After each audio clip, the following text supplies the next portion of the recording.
Olá, o tema de nossa aula hoje é dança e cultura. Para estudarmos um pouco sobre a dança, faremos um recorte sobre a evolução da dança no decorrer do tempo. Mas antes, precisamos conceituar o que é dança.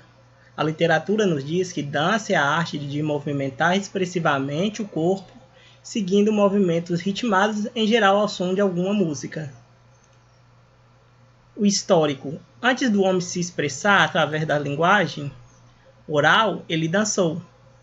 E Tavares 2005 nos diz que existem indícios de que o homem dança desde os tempos mais remotos.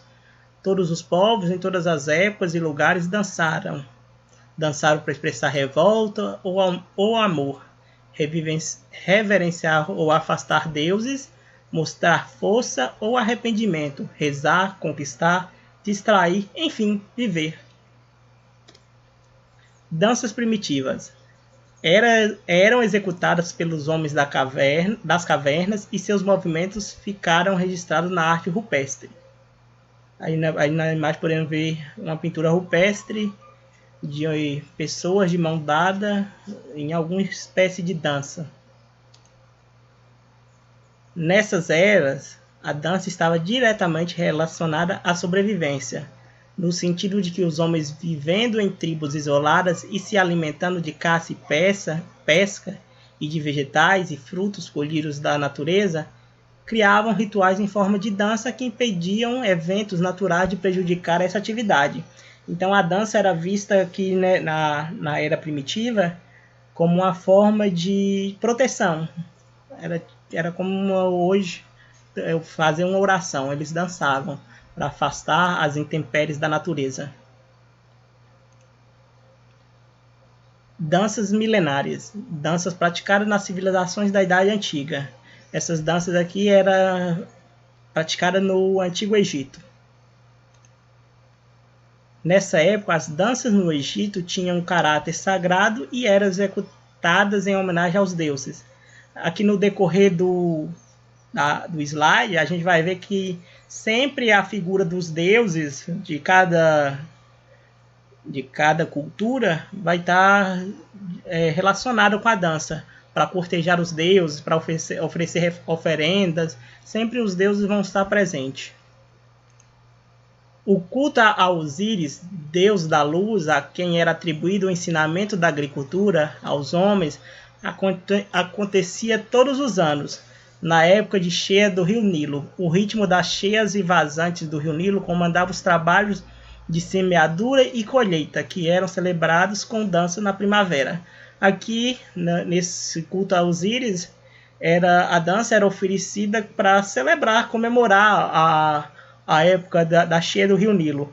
A cheia do rio Nilo, nesse caso, ela servia para deixar a terra agricultável. A cheia do rio Nilo trazia nutrientes para a terra, o que influenciava na colheita, na nutrição das plantas. As danças apresentadas por ocasião das festas religiosas e dos funerais também eram consideradas sagradas.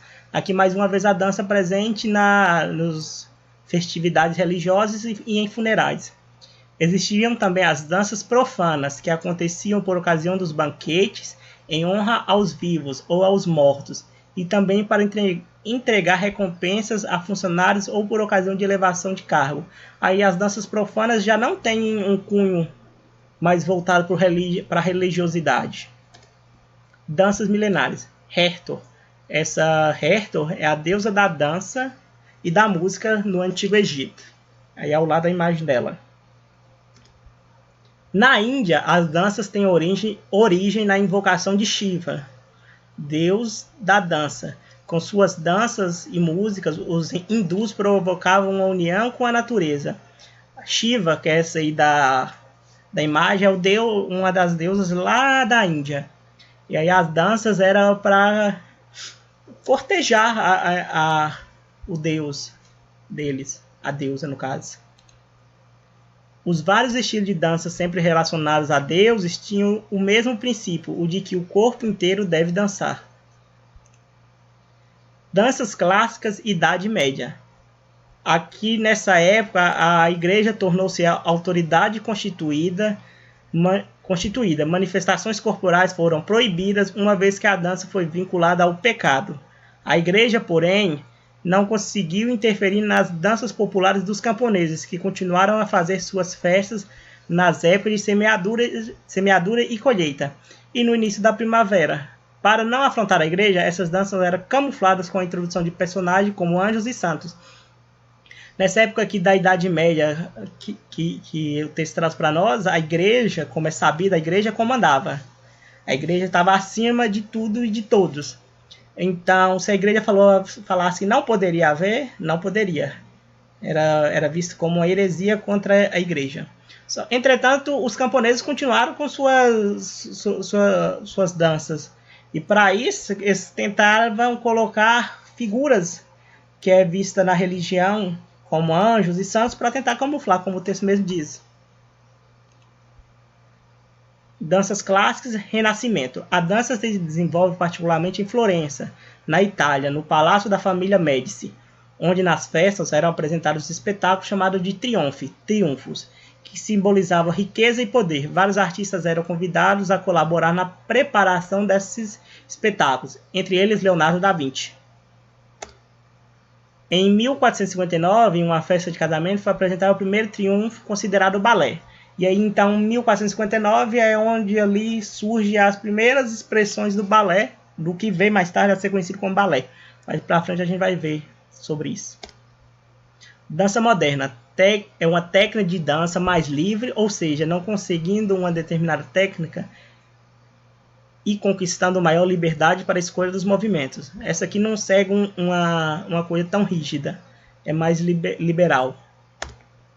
Danças neoclássicas. Aí já que nesse contexto das danças neoclássicas, aí surge o balé neoclássico, que tem toda a sua base no clássico, mas veio cobrir um anseio de inovar e acrescentar novos elementos ao balé, sem perder totalmente a técnica, mas utilizando essa última como ferramenta para desenvolver novos espetáculos que dão uma nova liberdade ao bailarino ou à bailarina. Então esse neoclássico, novo, ele vem para reinventar o balé, dando mais liberdade para os bailarinos ou bailarinas.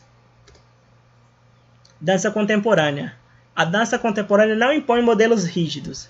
Os corpos dos artistas não têm um padrão pré-estabelecido, bem com os tipos físicos. São gordos, magros, altos, baixos, de diferentes etnias. Essa aí contemporânea é a que a gente mais conhece, que é o que está mais presente no nosso cotidiano. Aí aqui a temática dessa semana do PET, ele traz para nós dança afro-brasileira, que é uma dança com característica africana, trazida com os escravos negros do continente africano. Foi mesclada com dança e costumes indígenas e europeus em terras brasileiras. É ao mesmo tempo rústica, agressiva, fervorosa e expressiva. Seu método está estruturado sobre o próprio corpo humano, na sua movimentação natural e espontânea. As possibilidades do corpo são infinitas, porém existem padrões básicos que determinam os estilos de ação corporal. Nas danças religiosas, e aqui a gente já... Só um momento. Nas danças religiosas, cada orixá de divindade africana, orixá aí seriam os deuses que os africanos cultuam, é convocado ou homenageado através de ritmos, movimentos próprios e característicos. As danças profanas ocorriam nos momentos de festas, nas senzalas, e eram, entre outros, o zambé, o lundum, o jongo e o samba. Danças profanas aí que não seguem o ritual ali de cortejo a algum deus. Aí entramos nas danças indígenas. Faz parte da cultura autóctone que é algo natural dos povos Cariri, Xocó, Chucuru, Cariri, Pancararu, Tuxá, índios de Pernambuco. Trucá, Jeripancó, Cantaruré, Quiriri, Pataxó, Tupinambá, entre outros. Essas são algumas das etnias que a gente conhece que praticam a dança. Elas podem ser realizadas por um único indivíduo ou em grupo, salvo as raras exceções no Alto Xingu, não executada em pares. E as mulheres não participam de danças sagradas, executadas pelos pajés ou grupos de homens. Em algumas danças, muitos usam máscaras denominadas dominós, que lhes cobrem o corpo todo e lhes servem de disfarce. A arte da expressão do corpo, com seus movimentos, sua organização estética e coreografia, além do canto, ocupa um lugar fundamental no desempenho do ritual indígena. E aqui tem o objetivo da dança, de realizar rituais que podem ser por várias razões, como fazer homenagem às pessoas mortas, agradecer pela colheita, pesca, além de outros motivos. Até a próxima!